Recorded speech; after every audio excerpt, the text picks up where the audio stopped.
Thank you for your patience. We had a little last minute shift there in our schedule based off some feedback we were getting, and I'll explain that real quickly. So my name is Randy Arnold, and I'm the Regional Supervisor for Fish, Wildlife, and Parks here in Missoula. That's our Administrative Region 2. And I'm going to do one quick introduction of Katie Gangstead, and she is, for this process, our hearings officer. And some of the comment we were getting from some folks, they came tonight prepared to provide their oral testimony in this hearing process as at the posted time at 6:30. We want to accommodate that as we can. We do have staff available to receive that public comment. We will create a location outside where they won't interrupt any of the other presentation stuff going on. So timeline-wise, and a quick overview of the agenda, we will get that part started, and then what I will do briefly here after Katie does that is give an introduction to staff, talk a little bit about some of the presentations you're going to see tonight. So we're going to have Bill Shank from our legal unit talk a little bit about the administrative rule to give some context. We'll also have Dr. Cecily Costello give a presentation on population objectives and the goal and purpose of the administrative rule with the population stuff. And then we'll move towards a question and answer period where we can hear from you if you have questions about the administrative rule itself. And then we'll move actually into a portion of that hearing here as well. So let me turn you over to Katie really quickly just to talk about the administrative rule process specific to the taking public comment. Good evening, everybody. Thank you for coming. My name is Katie Gangstead, and I'm a paralegal with the department. I just want to go over a few things really quick before we start taking some comment outside. Over there, if you haven't visited that table, there are sign-in sheets. Please sign in if you haven't done so. We'll use the information that you put on that sign-in sheet to send you the final decision of this notice. So please sign in if you haven't done so. There are lots of handouts over there, including some frequently asked questions that our staff put together that are really helpful. There's copies of the rule notice over there. There's blank written comment forms. Those are just for convenience if you'd like to write a comment tonight, but you don't have to submit written comment on those. And there's also what's called an interested persons form. And that form is for you to fill out and hand in tonight or mail it in later to basically get on a mailing list so that you receive these type of proposal notices automatically to you in the future. So those are the forms that are over there. Make sure you check them out if you haven't yet. I'm just going to quickly go over at every single administrative rule-making hearing. It is a requirement to read out loud the notice of function of the Administrative Rule Review Committee. So I'm going to read that to you really quick. Administrative Rule Review is a function of interim committees and the Environmental Quality Council, commonly referred to as the EQC. The EQC has administrative rule review, program evaluation, and monitoring functions for the Department of Fish, Wildlife, and Parks. The EQC has the authority to do the following: make recommendations to an agency regarding the adoption, amendment, or repeal of a rule, request that the agency prepare a statement of the estimated economic impact of a proposal, and poll the members of the legislature to determine if a proposed rule is consistent with the intent of the legislature. The EQC welcomes comments and invites members of the public to appear before them, and if anybody would like their address, I have it here and I can give that to you. So what we're going to do is I'm going to go outside right there. I will have a recorder with me. I'm going to take anybody who wants to give oral public comment out there right now that don't want to stay for the presentations. We will do another round of oral comment in here after the presentations, but for those who don't want to stay, we want to accommodate you, so we'll do it out there. I will be recording it. We will be limiting it to about 3 minutes. That's what we've done at our past 2 hearings. We want to treat them all fairly and consistently. If you're someone who's not comfortable giving oral comment, you can give written comment. It is considered the same. It bears the same weight.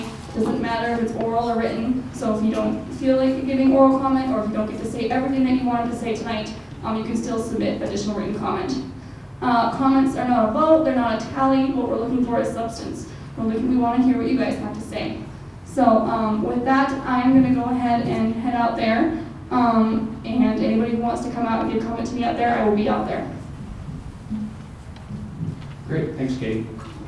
So I want to make a few introductions. We do have some staff here tonight that are going to be presenting and who also will be available for question and answer.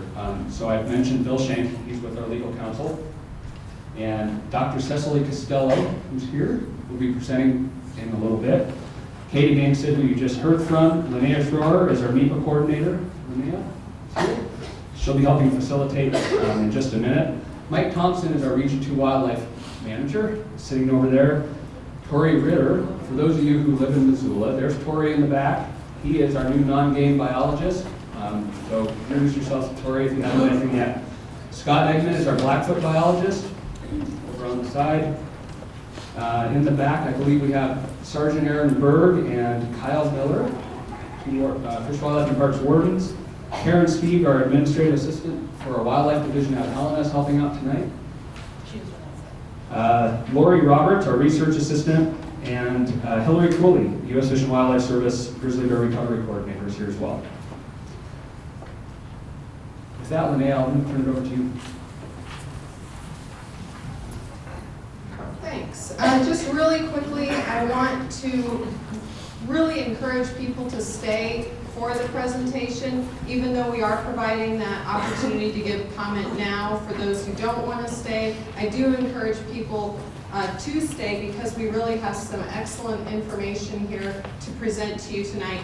We also have an opportunity during our question and answer session to ask our staff any questions that you want, not only about the ARM, but about the whole delisting process or about grizzly bear management as a whole. So it's really a great opportunity for you to ask staff questions about larger bear issues, not only about the ARM. And the staff is going to be available after the meeting to answer additional questions in case we run out of time during our regular meeting. So I do really encourage people to stay and listen. So quickly, we're just, typical meeting manners. Please turn off your cell phone to vibrate or to silent. If you do have to take a call, please go outside. Let's all be civil to each other. I think that won't be a problem at all. And with that, I'm going to turn it over to Bill. Thanks. All right. Bill Shanks, my name. I'm an attorney with the Department of Fish, Wildlife, and Parks. Folks have already expressed that they want this to go quickly and get to public comments, so I'm going to do what I can. However, and I know the reason for my orientation here is that I know there are a lot of people here who have a lot of background, what this is all about, Endangered Species Act. A lot of you are very knowledgeable about that, but I can't assume that you're all in the same place. And so I want to cover a few basics here of why we're here tonight listening and why the department has proposed this particular administrative rule. All right. When we get to public comment, if you want to do that now, if you want to do that here, I will add right now up front that our commission is going to have a decision to make about this particular administrative rule. It has to do with the population and the monitoring standards in the Northern Continental Divide ecosystem in what they call the demographic monitoring area up there. Will we adopt those? Will we not? Will we adopt them with some modification? And so to the extent that you can comment on those, that's really going to be helpful to our commission. We're also here tonight doing all this, and I'm talking through the Endangered Species Act part of this and how it relates to that, because we know there's a much larger context. And we know that you know that. And we know that people want to talk about that, and we want to give you that opportunity. So we're not closing down to that, and we're not going to shut you off if say it's outside the scope of this particular rulemaking. There's a lot of emotion about bears, this issue. We've been hearing it up to this point, and we know it will be here too. So we want to hear from you on all that stuff. Now, the context for this is the Endangered Species Act, federal legislation, was passed back in 1973. Once an animal or a population of animals is listed on that act as threatened or endangered, that's federal management that preempts state management there. The states still play a part. They play a strong role in management, but it's really the U.S. Fish and Wildlife Service calling the shots and essentially taking over the authority for the management of the species.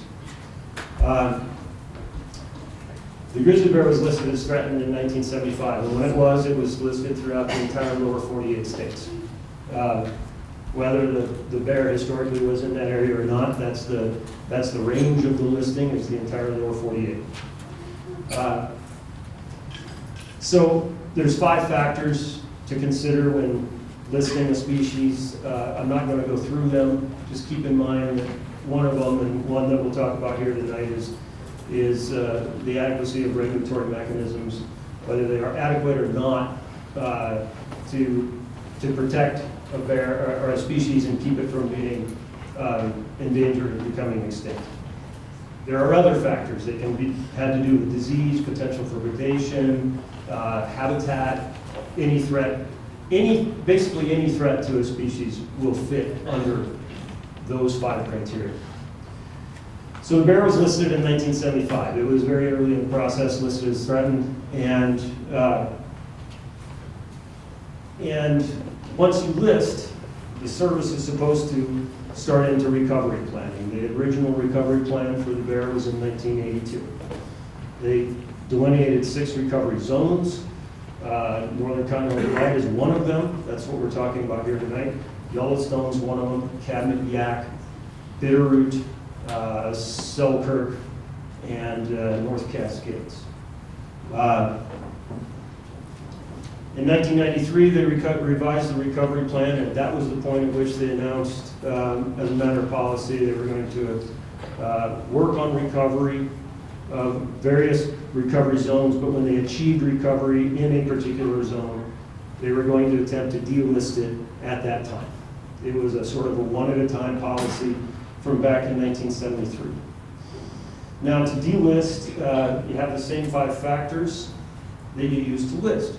So they run through an evaluation of whether these threats still exist, and they also try to determine whether, I'm being very, very simplistic here, but whether they've met the recovery criteria set out in the plan. And so, again, back to this regulatory mechanism, one of the things that has to be in place in order to delist is this sort of adequate regulatory mechanism. What it tends to be is this sort of fabric, this infrastructure of regulatory mechanisms. It's not just this one thing.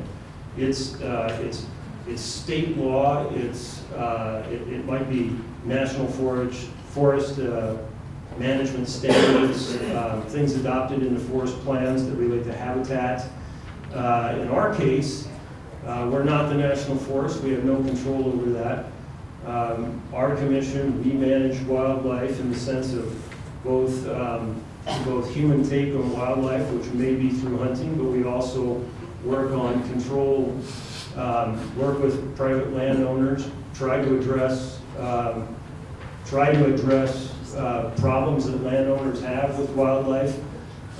Sometimes it's control actions. We try to do prevention. We try to do education. We work extensively to try to eliminate problems ahead of time. So there's various authorities with various jurisdictions that may have these regulatory mechanisms in place. Food storage on national forests, for example, or on our lands. They all come into play. What you're seeing tonight is the potential for one very small, limited regulatory mechanism, which would be in place after, if we get to delisting of the Northern Continental Divide ecosystem grizzly bear. Now, there's some distance to go there. We're nowhere close. Many of you have, I shouldn't say that, I take that back. I'm not sure what the service is thinking about delisting right now.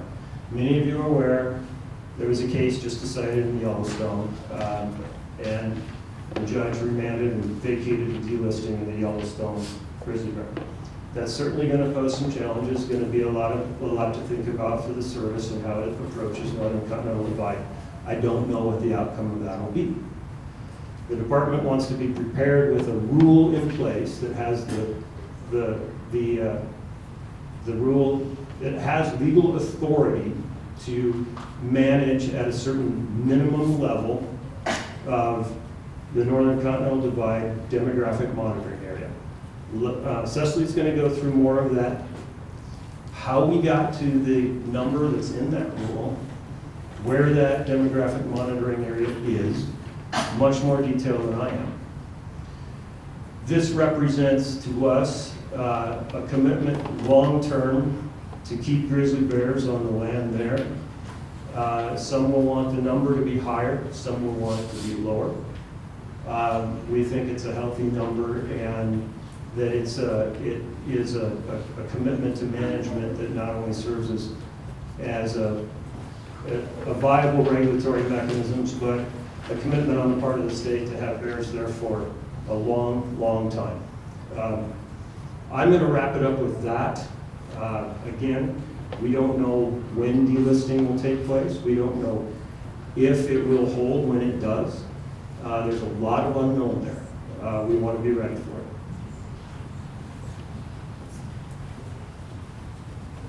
it. And Cecily Costello.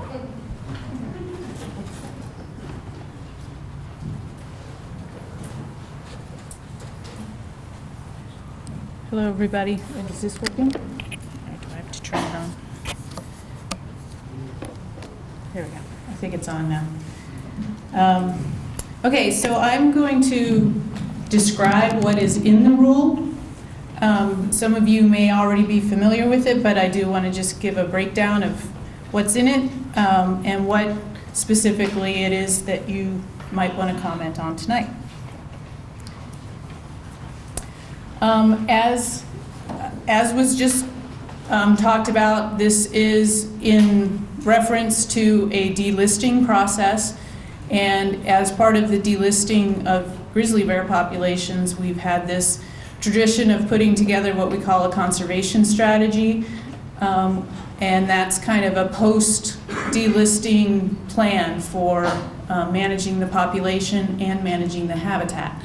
And in the Northern Continental Divide, we had a draft conservation strategy that came out in 2013 and was opened up for public review. Since that time, we have incorporated that public comment into a revised document, but we've also had some new science that would help describe our monitoring program and our goals for the population.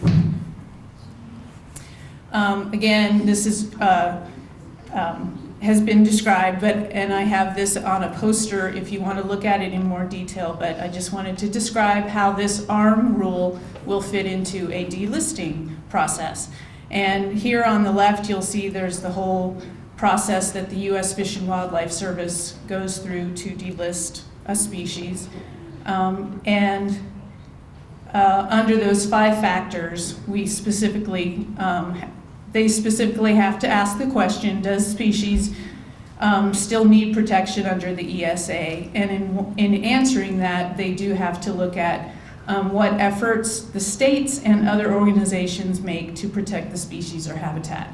And so what we're looking at here is the conservation strategy as a larger document, and the commission adoption of this ARM demonstrate adequate, or our attempt to demonstrate adequate regulatory mechanisms. You'll also see that if there is a delisting rule put in place in the future, you'll have another opportunity to comment on this process. So originally we had the draft conservation in 2013. We had a previous public process and received public comments on that. We used that to develop this revised conservation strategy in this year. Specifically the conservation strategy is not just about population objectives, but it's also about habitat, so it involves a number of agencies. But chapter 2 of that is specifically about population management. That population management is a joint effort between Glacier National Park, the state, the Blackfeet Nation, and the Confederated Salish and Kootenai tribes. We will all work together to uphold these population objectives, but specifically this arm is basically for the state part of that. And so this is the comment period that you guys are in right now. After the comments, we will, the commission has the opportunity to vote in whether or not they'll adopt this rule. If they do adopt this rule, then we will work with the committee to potentially put any changes that there might be in this rule back into the revised conservation strategy.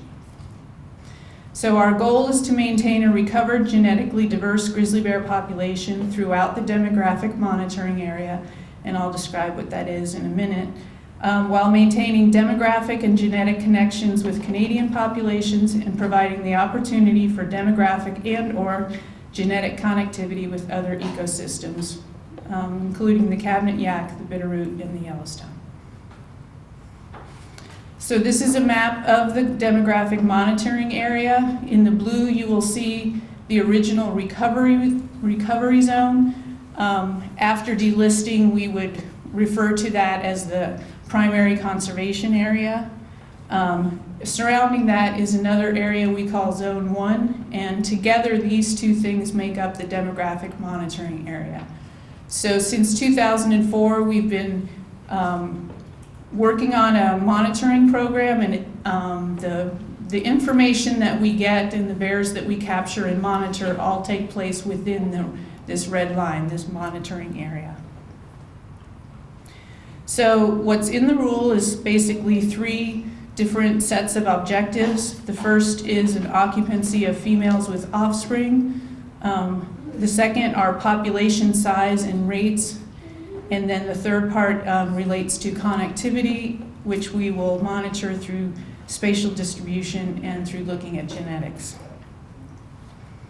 So what I'm going to do as I go through this is I'm going to describe what was in the original draft conservation strategy in 2013 and what is in the revised conservation strategy, and also what is in the ARM, because those are essentially the same thing. So I'm doing this so that you can see what changes were made, especially as it related to some of the public comment that we got the first time. So in the draft conservation strategy, we said that we would maintain a well-distributed population with the presence of reproductive females in at least 21 of 23 BMUs, which are bear management units. Now these units are 23 areas that were identified within the original recovery zone. These have been used since they were first established to develop both habitat and population criteria. So they've been used for a long time, and this is a continuation of one of the recovery criteria that was in the recovery plan. So we look at that on a 6-year basis. So basically, at any given time, we look at whether or not a female with offspring has been observed within one of these units in the last 6 years. So that was what was in the draft conservation strategy, and we basically just adopted that again for the revised strategy, but then we decided we also wanted to look for occupancy within Zone 1 because we were expanding into that area as well. And so we developed 7 occupancy units, and we want occupancy within 6 of 7 on that 6-year timeline as well. So this is a map of what those units look like. The ones in blue in the recovery zone or PCA are the 23 that were originally established in the recovery plan, and then the 7 units in Zone 1 were ones that we developed. We basically put them, I'll point to them here. This one up on the northwest side is called the Salish connectivity area, and it's meant to provide connectivity between the NCDE and the Cabinet Yaak. If you look at this one down on the southwest, that's the 9-mile connectivity area, and it's a place where we hope bears might use as a stop-off point so they can connect with the Bitterroot ecosystem. And then the divisions for the other ones were basically either on jurisdictional lines or other things like that. the units for FWP. So I thought I would show you what the occupancy looks like currently and what it has looked like since 2004 when we started our full-time monitoring program. And as you can see in 2004, this is the occupancy that we observed just based on 2004. This wasn't a 6-year period. This was just looking at the units that we knew were occupied in 2004. And then each year we would add more data. So it wasn't until 2009 that we had a full 6-year time period to look at. But this is what it looked like at that point. And you can see as they fill in, the dark areas are the ones that are occupied and the lighter ones are the ones that are not occupied. By 2006, we had actually already met the criteria that we described in this rule. By 2010, we had full occupancy of the recovery zone, or PCA, and by 2012, we had full occupancy of Zone 1, and we've maintained that up until this time. Okay, so this is where we get into the population size factor in our objectives. And in the draft strategy, we had the, excuse me, I'm going to take a drink here.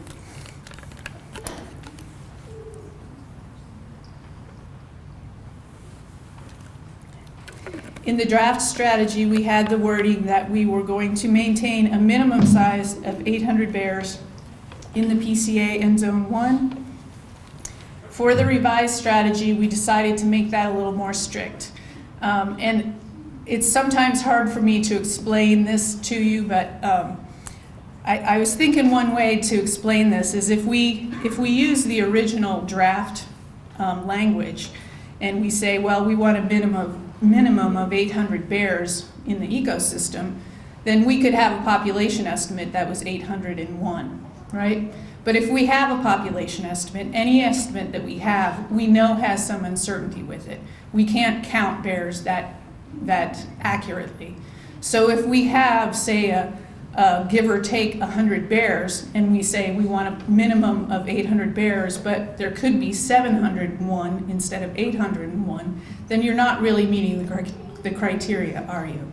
So what we're doing in this case is we're trying to take into account that buffer, that uncertainty that we have around our estimate, and we're keeping that above 800, okay?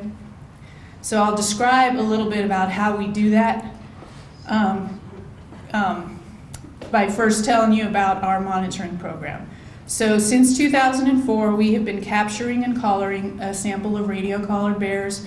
We primarily focus on females because of course, they're reproductive class, but we do capture a number of males as well so that we can estimate their survival rate as well. But we're looking at estimating their survival rates, we're estimating their reproductive rates, their mean litter size, their age of first reproduction, the cub survival and yearling survival as well. So once we have all of those vital rates, then we can put it into a population model to see how the population might change from one year to the next, or over time, like a 10-year period. During 2004, at the same time that we started this process of capturing bears, there was also a very large-scale DNA study where they went out and captured hair of bears on hair snares. They were able to use a mark recapture analysis to estimate that there were about 765 bears in the ecosystem at that time, with some range around that. So we use that value as our estimate to start our population size, and then we project forward from that using our observed survival rates and reproductive rates. The other thing that we do is we document mortality throughout the year for any bear, any grizzly bear that dies in the ecosystem that we know of. We keep records of all of those. Then we focus specifically on independent bears, which are bears that are 2 years old or older and basically independent from their mother. And we look at those, the number of those that have occurred inside this DMA, that red line. And once we have the number of documented mortalities that happen inside the DMA, we also try to estimate from that how many actual bears that we didn't detect also died. So we get an estimate of the total mortality of independent bears within that red line. So I'm going to give you just a little bit of a description of what a stochastic modeling process looks like, because I just want you to understand what this 90% probability comes from. So this is a graph that shows the starting population size in 2004. And as you remember, it was 765 bears, so the mean estimate, or the best estimate, is somewhere along here. But we know that there's some variability and there's some uncertainty in that estimate. So it's possible that maybe the population size was closer to 650. And then it's also possible that maybe the population was closer to 850. But the best possibility and the highest number of chances is that it's up there, around there, it's at 765. So if you looked at this graph and you were to just grab out a random number from one of those bars, you would, if you do that repeatedly, you're going to get the most picks out of the middle of that bar, and you're going to get the least picks on the ends, right? So that's what we do in a population model.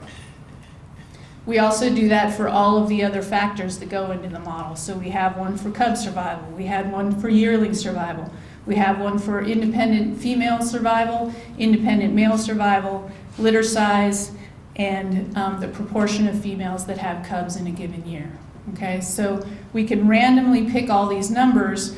Each vital rate gets a different number for each year, and then you estimate how the population size changes. So this is one run, what we call a run in a population model, where we've done this randomization and we've just picked these values, okay?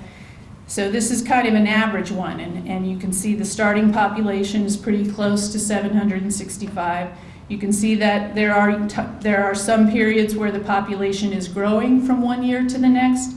There's some periods where it's kind of staying flat, and there's even some periods where it's going down from one year to the next, but the overall trend is relatively positive, okay?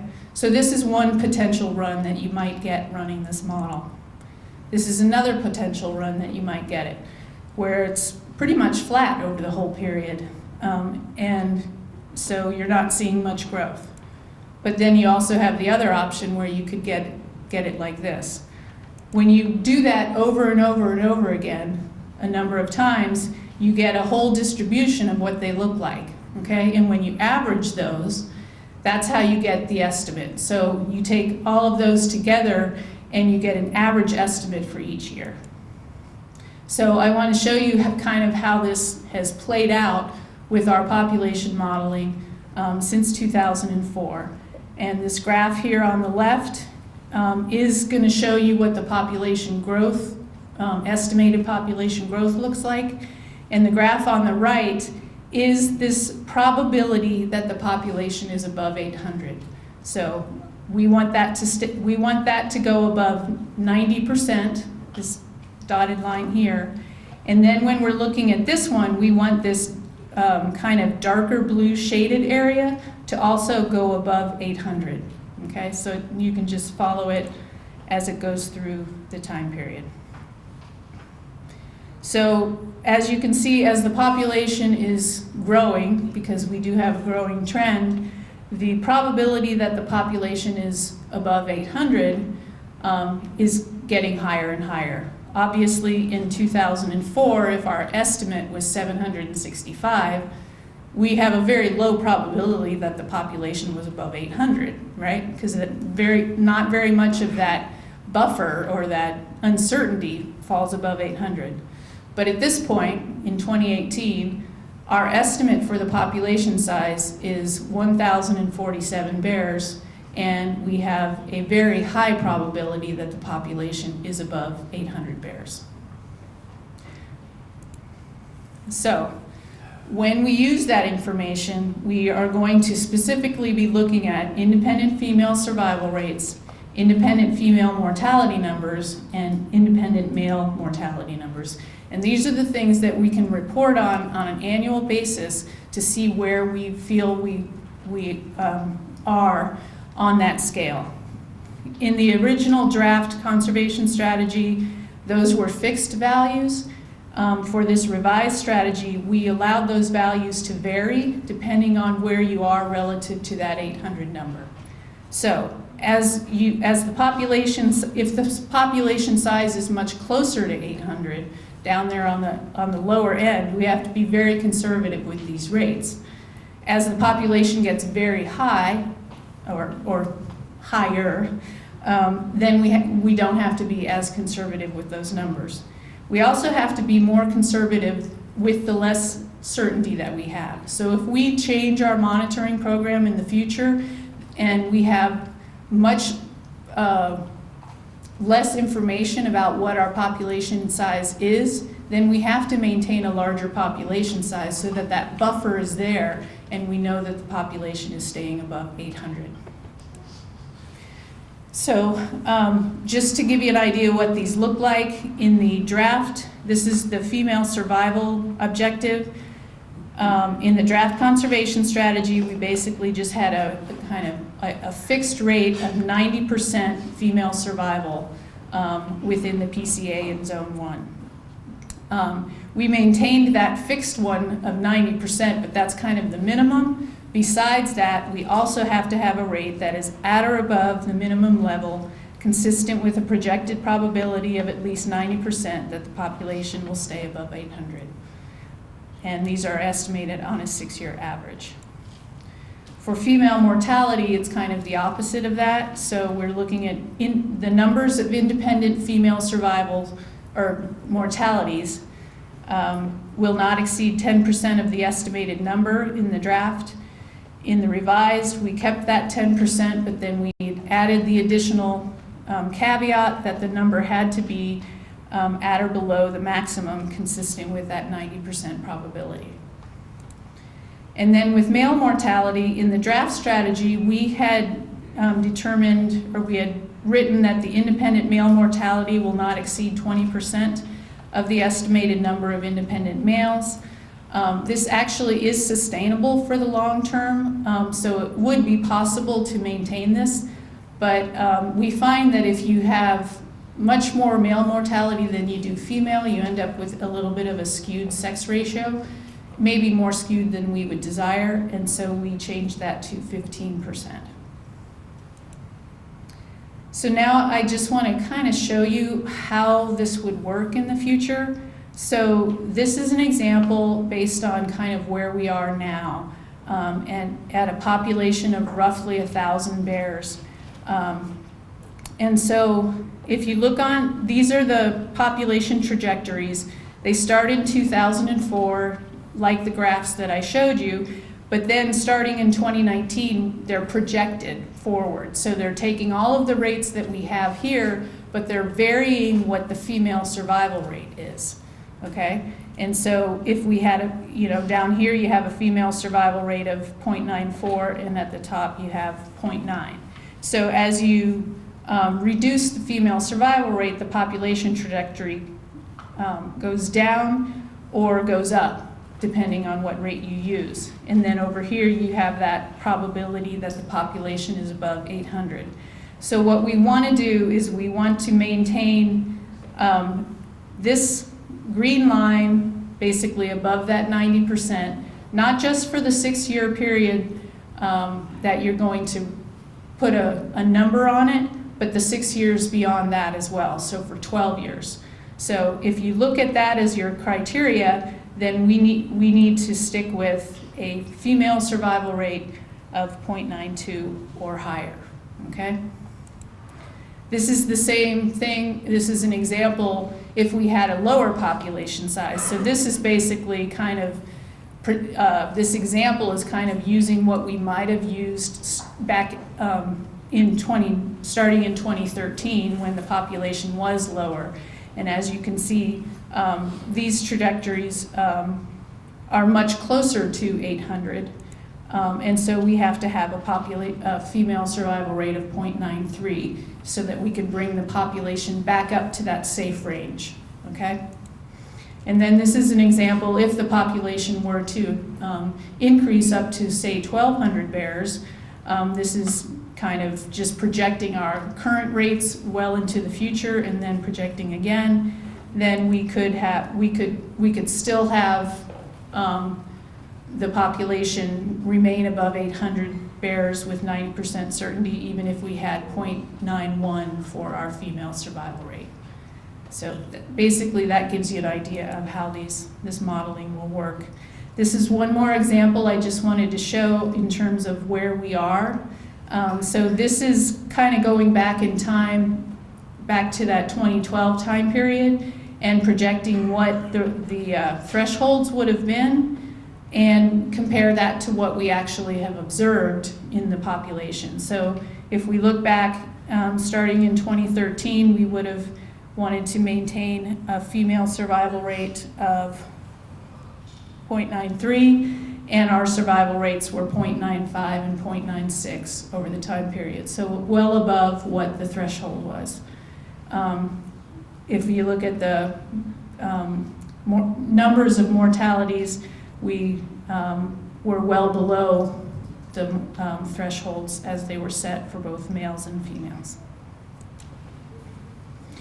In the original draft conservation strategy, there were no actual objectives that were specifically related to connectivity between the NCDE and any of the other ecosystems, so we decided to put something into the revised strategy.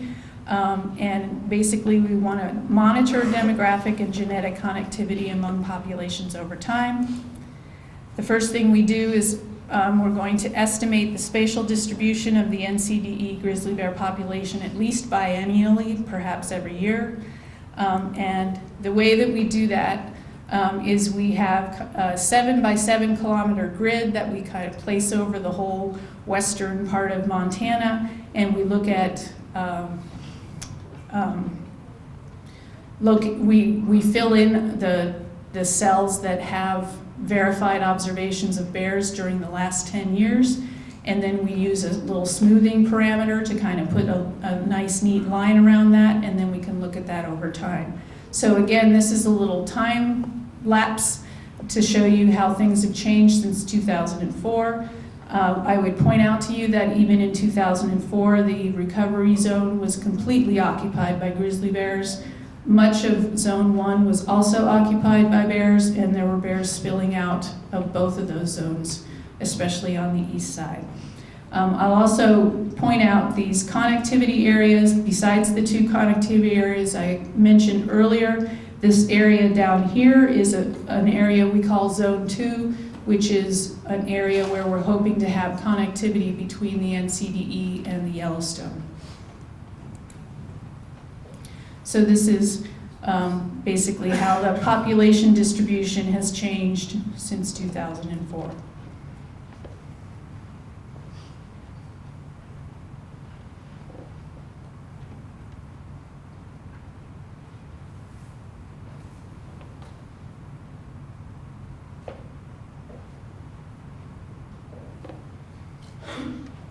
Okay. And then finally, we put in the strategy and this ARM rule that we will identify the population of origin using DNA for individuals sampled inside and outside of the DMA to detect movements of individuals to and from other populations. And the way that we can do that is you can actually take the genetic signature of different individuals and place them into their habitat of birth, or their population of birth. And so if we were to capture a bear, say from the Yellowstone ecosystem in our trapping up here in the NCDE or vice versa, we would be able to identify that as a migrant that has come into the population. At this point, it's relatively easy to do, comparing between the NCDE and the Yellowstone. It's a little bit trickier looking at the movements between the NCDE and the Cabinet Yaak, because as you may well know, we have translocated bears from the NCDE over to the Cabinet Yaak for augmentation, so they have a little bit of a shared genetic signature, but the catnip yak population is so small at this point that we can pretty much figure out a lot of it by just looking at their pedigree. So that will take a little bit more work, but it's something we can monitor over time. So I just want to summarize what's in this ARM rule that we're asking for your comment on tonight. The ARM codifies population management objectives as outlined in the conservation strategy for the DMA. The DMA, we believe, is large enough and protected enough to support a self-sustaining grizzly bear population capable of also supporting connectivity needs. And that's why we're focusing specifically on the DMA. The ARM codifies a framework for setting occupancy, survival, and mortality thresholds to support an estimated probability of at least 90% that the grizzly bear population within the DMA will remain above 800 bears. And it codifies monitoring of population distribution and genetic connectivity. That's what I got.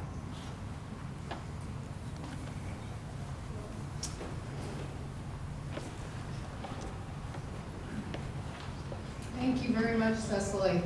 Okay, so now we're into the Q&A section of our evening, and you can ask Cecily follow-up details about her talk, or you can ask any of the FWP staff members here or Fish and Wildlife any questions about the larger process. I just want to remind everyone that any comments that you have that you want the commission to hear, hold those off for the actual formal hearing process.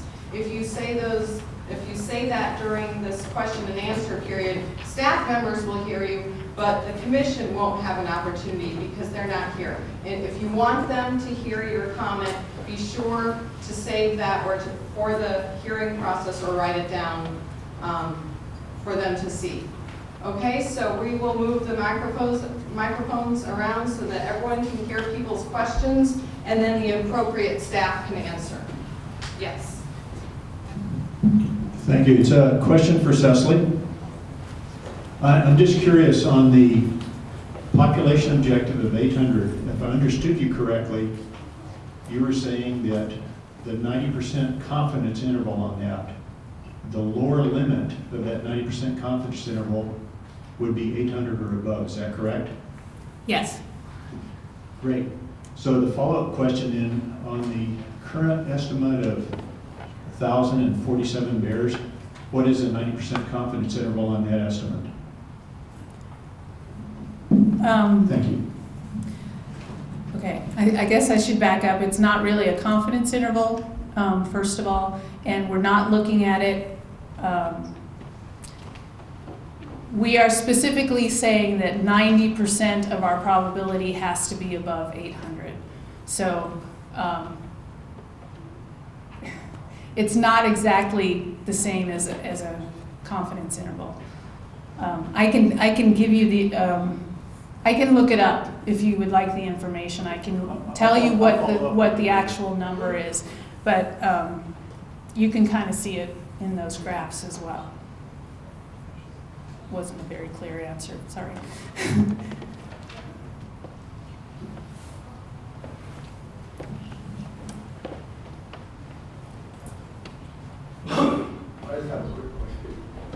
I want to ask about the DNA.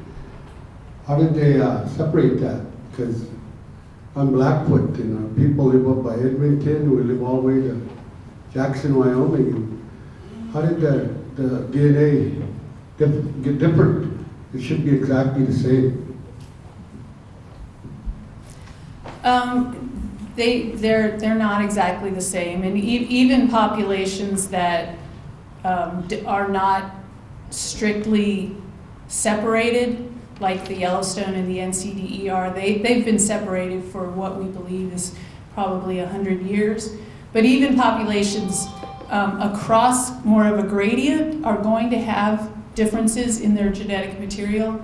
A couple of things to think about on this the stuff that we do genetics on. They're called microsatellites, and they're actually not genes. They're actually parts of your DNA that don't code for anything, okay?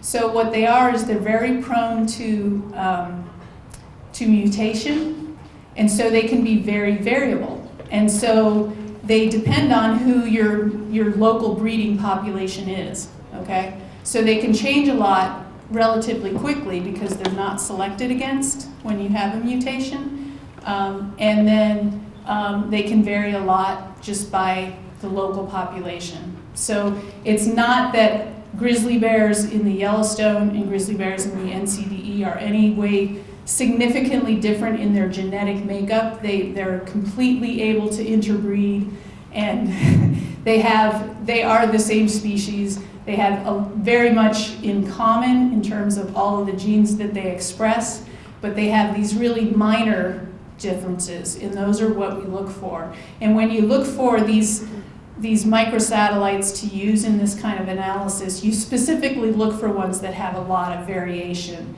so that you can differentiate, make really minor differentiations between populations. That's a great question, thanks.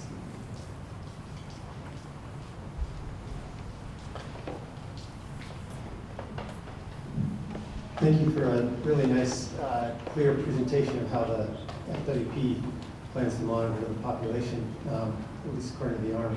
My question is, if you could just help me understand a little bit more. One of the objectives is to manage for connectivity, and we're seeing what appears to be a density-dependent expansion of bears out of the primary conservation area in Zone 1, but we're going to manage for a level around a minimum estimate of 800 bears.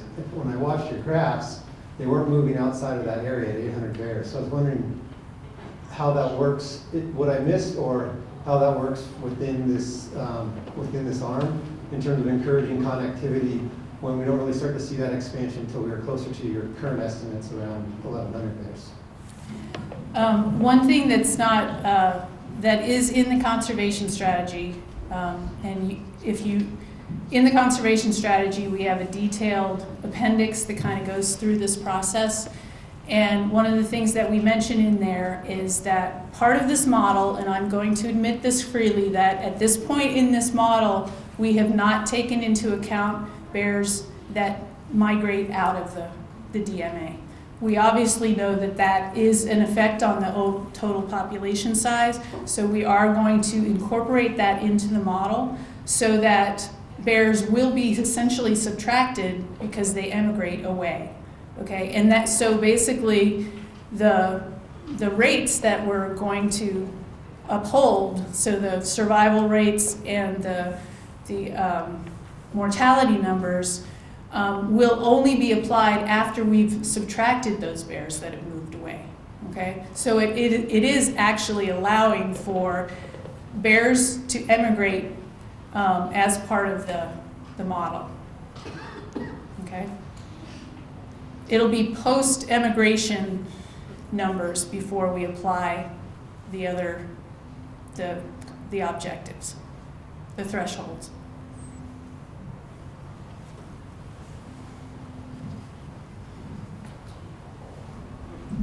Thank you. Just taking up on what the other gentleman said, to populate the Bitterroot or the Cabinet Yak, those bears have to come from someplace. And so they probably will come from the NCDE. If you manage a minimum population in the NCDE, where are the bears going to come from? Well, like I said, The other area. this model is accounting for bears moving outside.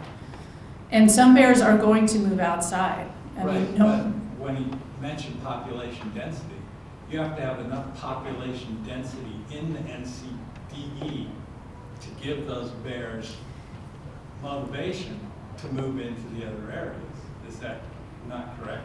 yes, but haven't we demonstrated that we have that? No. Look at, You've from talked the about- bears that have moved outside of the, I mean, we have had constant expansion of But the there are no population. bears in the. They have not made it yet. Right. And That's so not to say they will not. Is that if you don't keep enough bears in the NCPE to force bears out to the Bitterroot. Connectivity is different than populating an unpopulated I area. completely understand. I agree with you. So I don't understand from your presentation where that was allowed for. Part of the model is going to be subtracting individuals that have left the ecosystem, okay? I understand that, but if you don't have enough bears to force. How do we, 800 bears is enough bears to have bears still coming outside. We have full occupancy of the whole entire area. Plus, you could make a counter argument, and I'm not gonna get, you could also make the counter argument that if the population gets so dense that reproduction goes down, because that's the first thing that changes when you have very high density bear populations, then you have less numbers of bears that might be emigrating outside. So I do not believe that the numbers we're talking about are insufficient to allow for emigration outside of this DMA. But again, this is a comment that would be appropriate for the commission to hear. It wasn't a comment, it was a question. Right, but there was a sort of a comment within that you believe that there are not enough bears, within here to allow for that. So that would be an example of a comment, that they make potentially for the commission. I'm just making sure that people have those opportunities. And just to remind, there's other staff here as well, Bill, with any ESA questions. Okay, here, and you. I have a couple of questions. The first one is, I just wanted to clarify, Cecily. So you first said the model does not take into account that the bears are leaving, and then you said it does. And so I think what you're saying is you plan to adjust it? Yes. So my question there is, where is that written into the rule? Because the current written rule that is before the agency doesn't say that it's going to be adjusted that way and has specific metrics in it that the state would be adopting that does not account for that change? Yes, it's not in the written rule for the state. It is in the appendix of the conservation strategy. And I would welcome you to hold us to it. Please do, okay? Because I have every intention of putting that into the model. So hold me to it, by all means. Okay, so, along the lines of what you were saying about the comment, we'll put that into the comment that needs to happen in the ARM. So the second question I have is, the Chapter 2 has a lot about FWP's commitment to continued monitoring, and I'm curious about where that's reflected. This may not be a question for you, maybe other FWP employees, but where the commitment for the funding required for the support for that is, because as we discussed before, generally 5 years after delisting, the federal funding dries up, and so where is the funding that will result in Montana being able to meet the commitments about the continued robust monitoring that we'll need to actually make sure that this model works into the future? Well, I first would say that I believe that the state, once they've made a commitment to do the monitoring, is going to continue to do that. But I would also like to point out that we do not do this on federal funding alone. A large part of this is FWP state money that is going into this monitoring program, and it's been that way since 2004.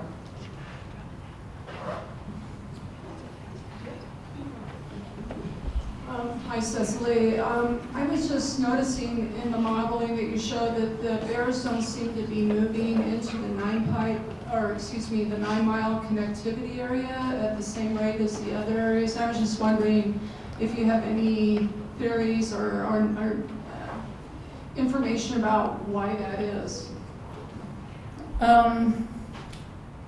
They are definitely moving that way. Perhaps it's not at the same velocity that they're moving out toward the east.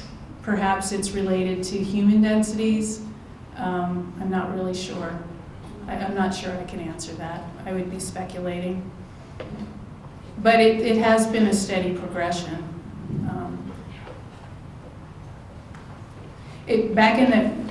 On the map, you may notice that it kind of shrunk a little bit, and that was because one of the primary reasons it got pulled out was one observation quite a long time ago, but now it's multiple observations over time there.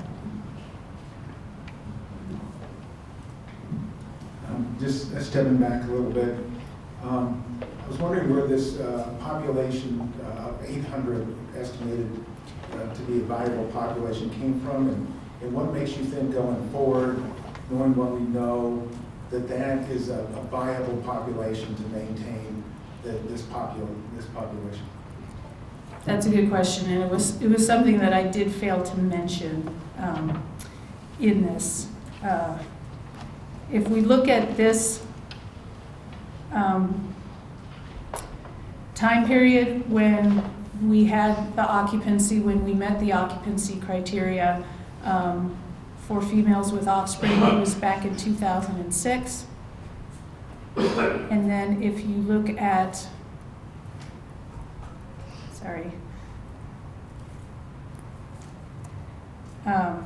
this graph, you'll see that in 2006 the population was at 800. So we essentially were fulfilling the goal of having full occupancy, or not full occupancy, but the minimum amount of occupancy. That's when we had 800 bears. So we felt like that was the population at the time when we had really good distribution throughout the DMA.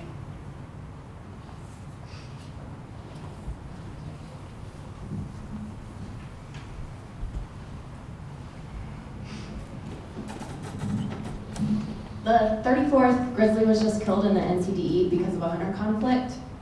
And I was wondering when FWP was going to start requiring hunters to carry bear spray to reduce hunter-caused mortalities with bears and conflicts.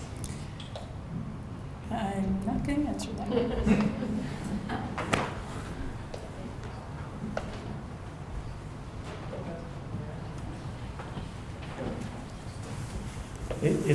It's a good question. I think I will have to look. My initial response is that in terms of a requirement to carry bear spray, I don't think we have the authority to do it administratively. It would probably have to be a legislative. It would have to go through the legislature.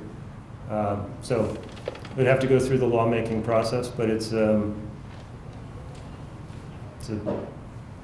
viable comment and idea, for sure.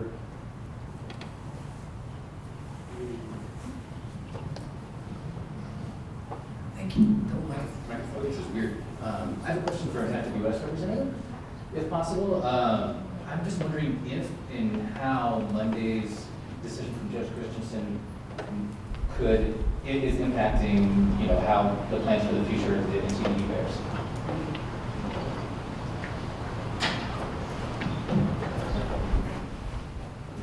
Hey, Nick. That's a good question.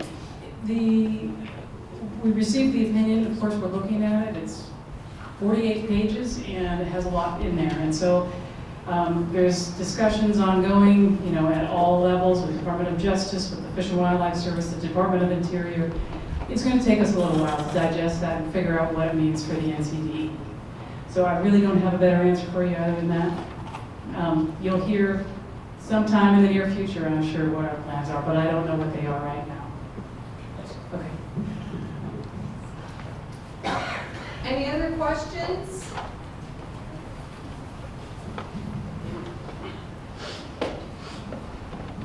Thank you. Yeah, I would like to go back to the 800 number, please. Yeah, I really would like to understand better because according to what I see from the draft, that number was decided in 2013 based on what we knew at that time with the science behind those numbers that are never precise and exact. It's an estimation. So things have changed now. You are including connectivity, which is great, but it wasn't considered before when that 800 bears were decided. So now that you're including this new variable, which is great, based on what we know now in these new advances in science. Did you consider like challenging that number, thinking, well, should we change that number and base our model in a different number based, again, in the science and connectivity and how many bears do we really know? We really need, to have a viable population. So the main question would be that, was that number challenged at the beginning of this new process?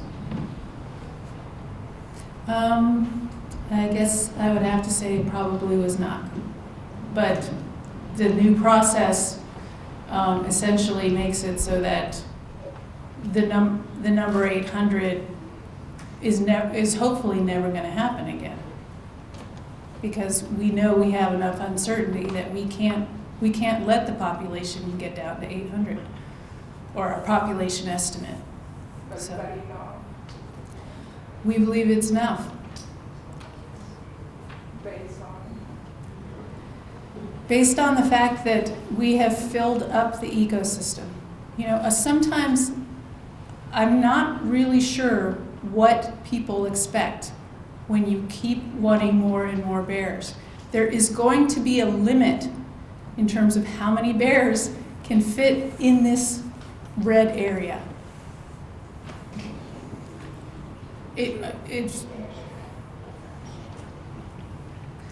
And this is also not counting bears outside. That's the other aspect of this. We know that there's going to be a segment of the population outside of the DMA, and this doesn't count those. This counts what's inside the DMA. That's what it's intended to do. Because if I understand well, he was trying to keep a viable population in that area. So if we want to consider the other areas, we have to make sure they connect, which is why I say it's great you're considering that connectivity. So one thing is having isolated viable populations or a huge population that is connected. Change the numbers completely. I'm not sure that I followed that last bit that you said. So I just want to be sure that I'm understanding what you're asking. Well, again, please correct me if I get what I'm going to say right or not. So I understood that from the first draft, from the 2013, the idea of having a minimum population of 800 was to have a viable population in that specific area, regardless if it's connected or not. At least we say, well, this one is a healthy population. But again, if we challenge that number based on what we currently know from science and genetics, and hydrogen science, is that do we want, now you are adding, well, this is only this area without counting the others. But to count the others, we need to make sure they are connected. We need to make sure that that number really works to have a viable population. And I'm saying this also because I've heard before higher numbers overall for animals, not just for bears, like 1,500 minimum. So that's why I go back to is this a real number one, or? Of course, it could be a different number. As you said, we cannot have infinite amount of bears, but what is the other potential possible number that we can discuss? We're gonna be limited long before we get infinity, that number of bears.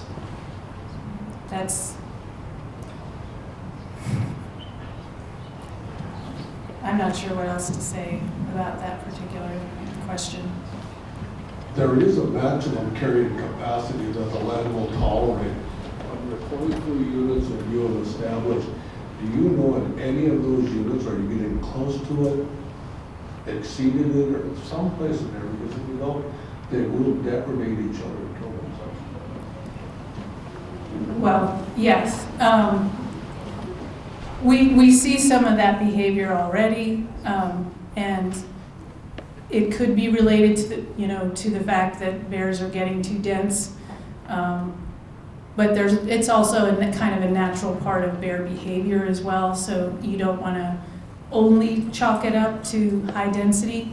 But males, obviously will prey on offspring, run offspring away from their mother, that kind of thing. So we are seeing evidence that perhaps some of these density-dependent factors are coming into play, and if the population density gets higher and higher, we would expect to see more of that, and we would see that in the vital rates that we are monitoring. Just 2 more questions, and then we're going to go into the hearing process, but staff will be around as long as people wish to ask additional questions. So I'm going to take him and then back to you, okay?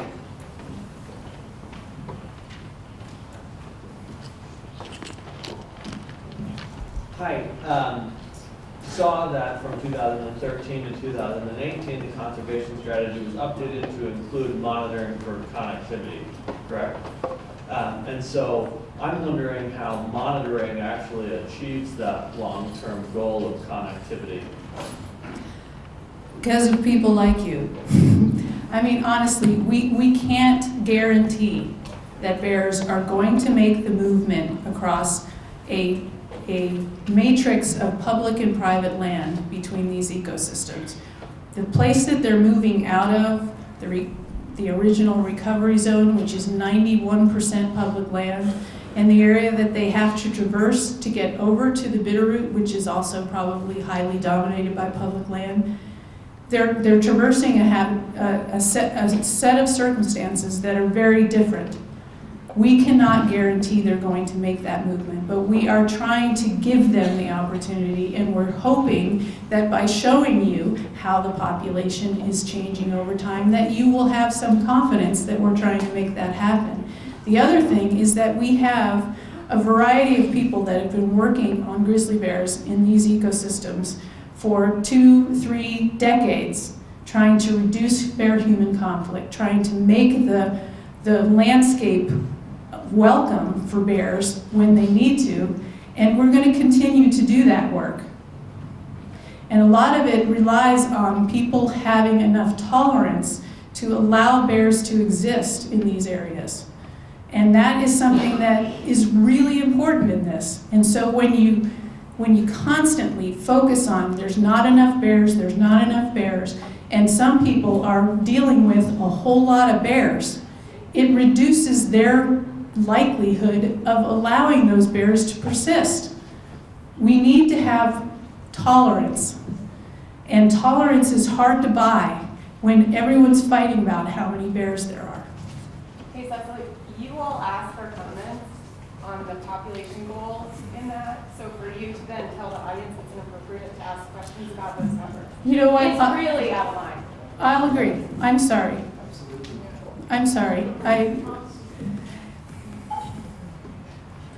just have a follow-up, which was, based on the 3 decades that you were just discussing, is there an estimate at all for how long connectivity would possibly take to establish?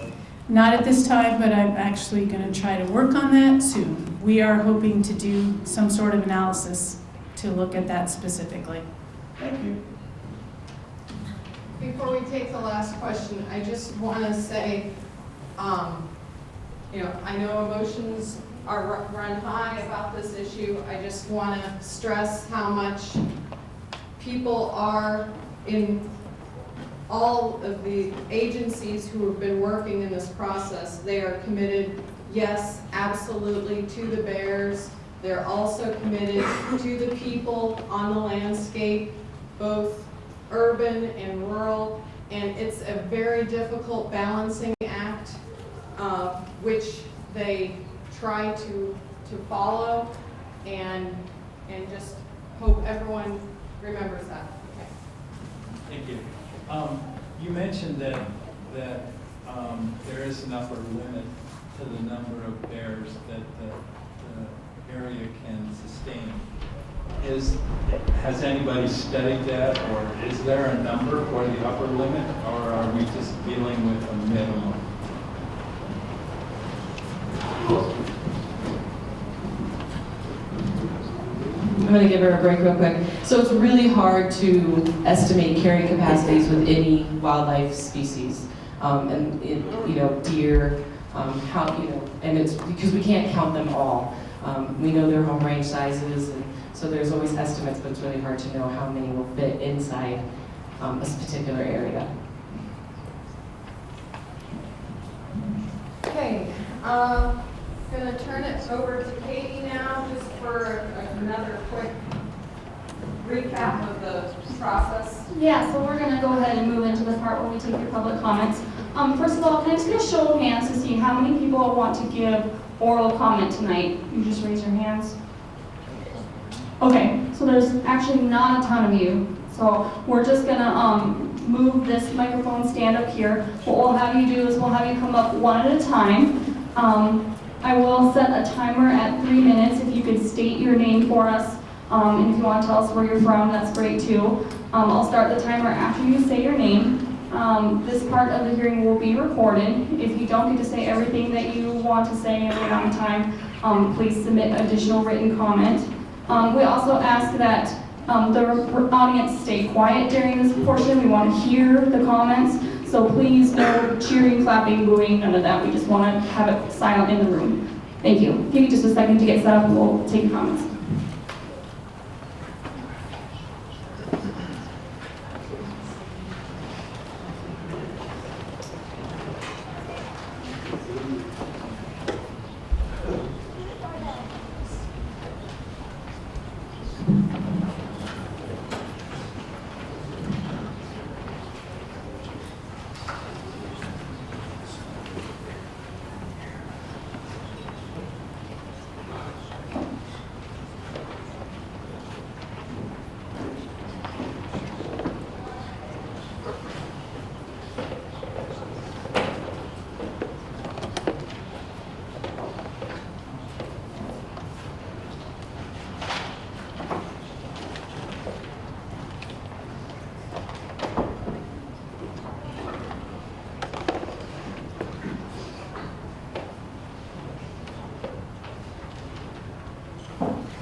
Okay, someone wants to come on?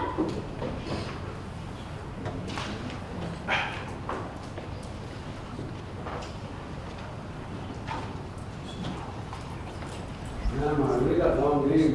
You start with time after you get my I'll name. start Johnny to Isaac, it's a case of the beat. My European name is James Jimmy St. Theodore. STGOBDARD.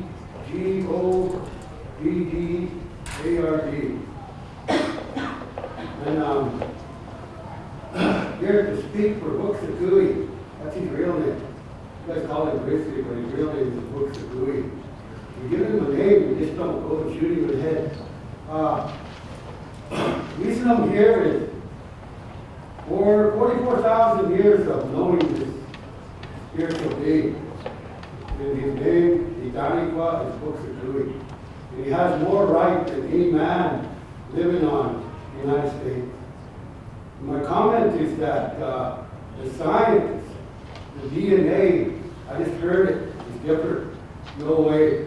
I don't know who made your science up, who came with that DNA. They are all exactly alike. I mean, and also, I have read the 48-page opinion of a good man named Dana Christensen. I read it 3 times today. And today, I will say it, with the strength of the Grizzly, the Books of Gooey, this meeting is just exactly the Yellowstone ecosystem. And that's in the opinion, people. It's in here. So what you're doing here is overstepping your legal bounds. I will be talking to my lawyer in the morning, Mr. Rasmussen, wherever Mr. Schenk is. Maybe he'll give him a call. But this needs to be addressed by this committee, the state committee. This guy he runs that committee. Now he's going to run for office, the chairman of that committee. But this is for the books of Grizzly. It's going to take 100 to 200 years to get where you want. This imaginary number of 800. I mean, why throw something else in the air when it's so important to the public of the United States? 78% of the United States wants this bear to be left alone. This books of Grizzly, the sacred spiritual being. I stand up for this. My council can't stand up because Zinke is not performing his trust responsibility. I sat with the Eloise Scobell case for 18 years. Zinke is not providing the trust responsibility to the federally recognized Indian or to that sacred bear. Freedom of Religious Act, the Indian Freedom of Religious Act. He's not providing that. Why? That rancher's money, millions and millions of dollars to kill my grizzly? Is that what he's for? This is America. This is Turtle Island. And I'm upset because they're killing my brother. He got a gun to his head.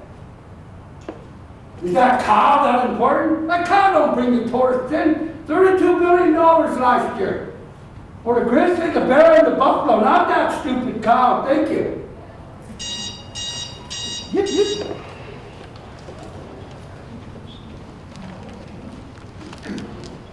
Thank you. Yeah, next. Oh, here's my 48-page job. Well, it was God sent anyway, the Christians. Thank you for the opportunity to comment. My name is Jeff Jewell, last name is J-U-E-L. Population numbers seem far less relevant than geographic distribution. Logical and reasonable measure of effective distribution or connectivity, as the state puts it, would be natural recovery of all the identified ecosystems. In other words, if grizzly bears aren't making it to the cellular route, which has been scientifically determined to be able to support grizzly bears, then recovery isn't achieved. Habitat is not adequately protected, meaning that people aren't being managed to learn how to live with bears. And by implication, native species, people are learning how to live with bears, which is a native species, and by implication, live sustainably on the land. So you're making the same politically driven mistake that the U.S. Fish and Wildlife Service made. It would make far more sense to focus state efforts across all ecosystems, rural and rural. So the state is wasting people's resources chasing recovery in the NCDE below. Thanks again. Oh, check the mic. We can't hear. Doesn't sound like it's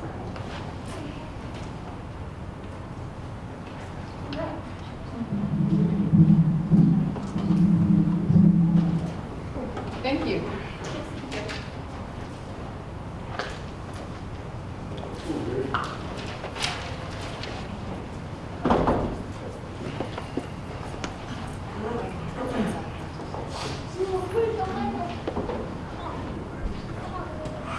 My name is Mark Beck. I live here in Missoula, and I want to thank you all for having this meeting tonight.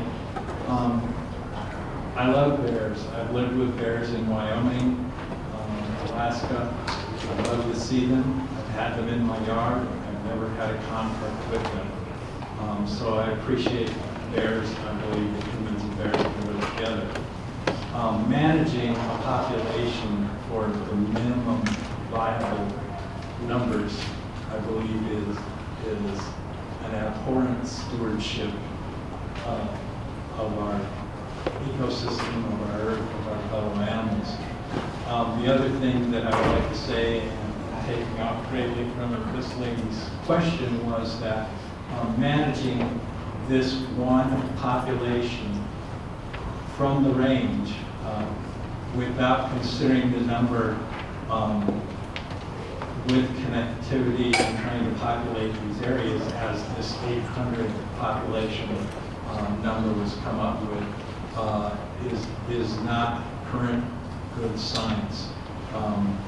It would make much more sense to manage over the entire range instead of isolating this particular population from the rest. The range is historic. The concentration of these different population areas in this range is artificially caused by human beings, and it would be much better to manage the entire range so that bears can go back to their historic population. And again, I believe also in taking off from what the first speaker said, people like bears. Bears belong, the cows don't, and there are a lot more tourist dollars, a lot more interest, a lot more spiritual value to having bears over the entire range and managing this population, minimum viable population in this one small area of the range while not taking into account the entire range doesn't make any sense to me. Thank you. Thank you.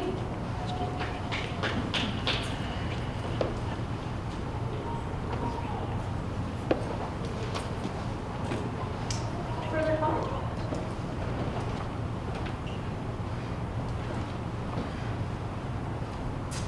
Hi, my name is Bethany Cotton. I'm the Wildlife Program Director with Wild Earth Guardians, and I'm a wildlife attorney based in Missoula, Montana.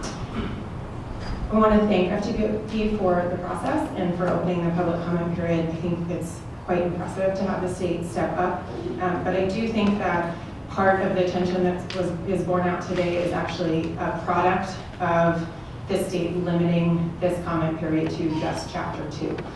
So the frustration that Dr. Costello expressed and that is inherent in some of the audience comments is that what is actually up for public comment is such a narrow piece of the conservation strategy, and that's a huge flaw in this process. To be able to address the rest of the issues and to look at the full conservation strategy would allow the public to actually engage more meaningfully in the process. And I would ask that the state here has both an opportunity and a responsibility, an opportunity to change the flawed approach that federal agencies have taken and to step up and say, actually, we're going to make sure that the public has adequate an opportunity to engage because the federal agencies have failed to put the conservation strategy out for public notice and comment. And it's 5 years old, and as Dr. Costello was clear today, significant changes have happened in those 5 years on the ground and with the science.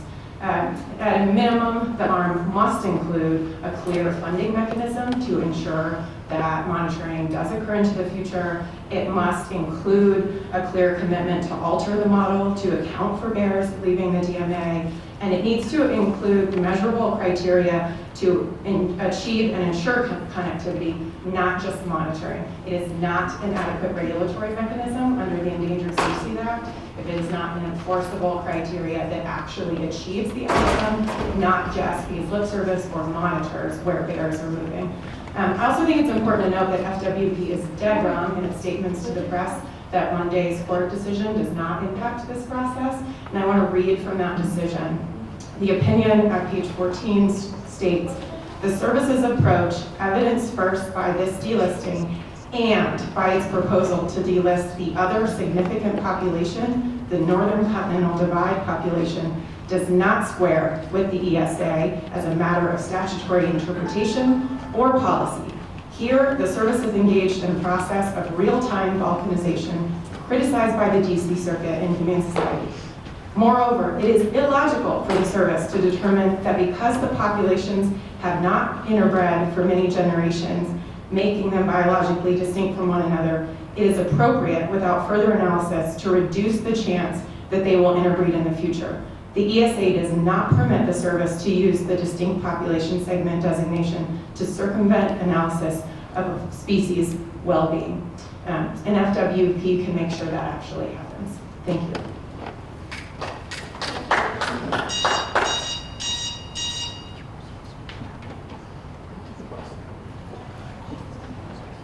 Further comment?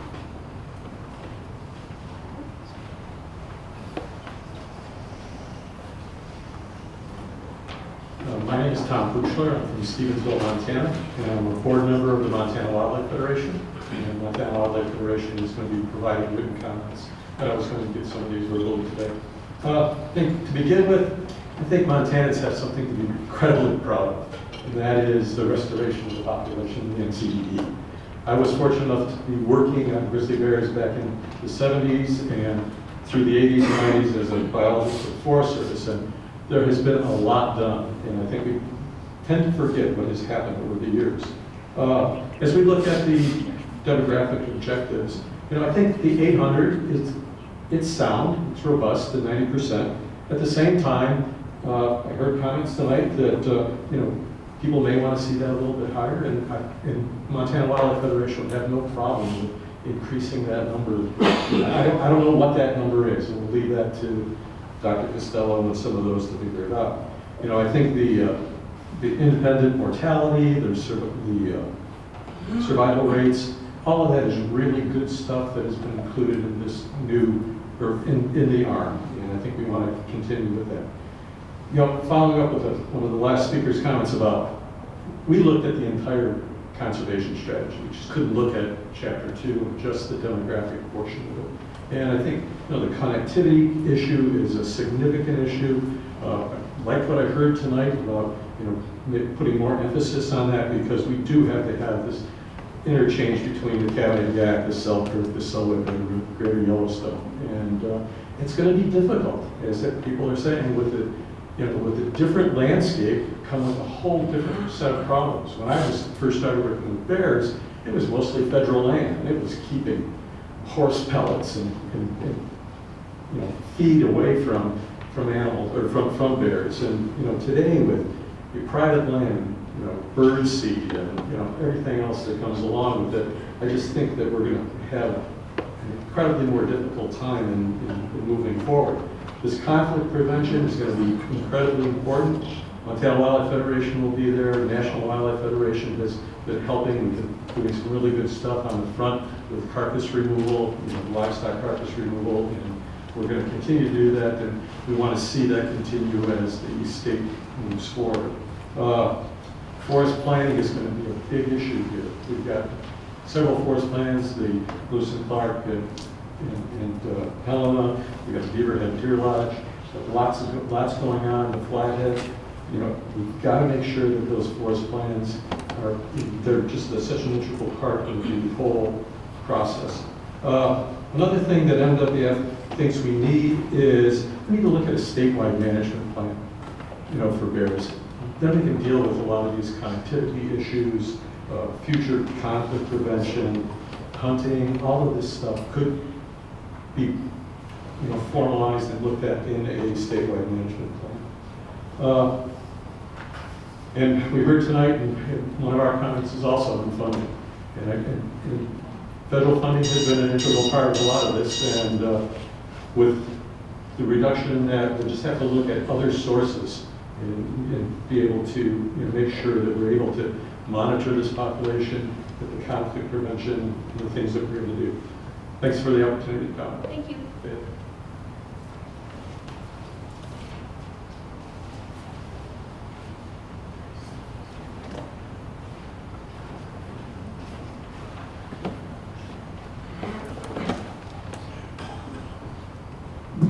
Good evening. Daryl Geist, I'm a local here. Years ago, my friend and mentor Chuck Jonkle said, if a grizzly bear can't eat it, you're not talking about a grizzly bear. You're talking about something else. Awesome thing. I would just say, to actually recover the grizzly bear in the continental United States, really protect these linkage habitats, the wilderness character of those habitats, to preserve the opportunity for grizzly bears to naturally move in this whole. That's pretty much the bottom line. I don't think we can relist and segment what is happening to the grizzly bear in the continental U.S. I think the full force of federal law needs to be brought to bear to protect these habitats and link these ecosystems.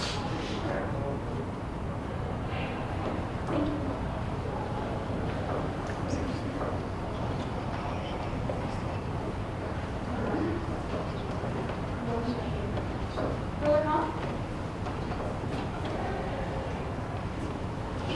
Okay, seeing none, we'll go ahead and close this part of the hearing. Again, public comment runs through October 6th, so there's still a lot of time to submit written comment to us. And I think staff's been hanging out here for a while, and if anyone has any more questions or wants to talk, we'll be around. Thank you all for coming. Thank you, everyone, for coming. Really great to see so many people here. Thank you.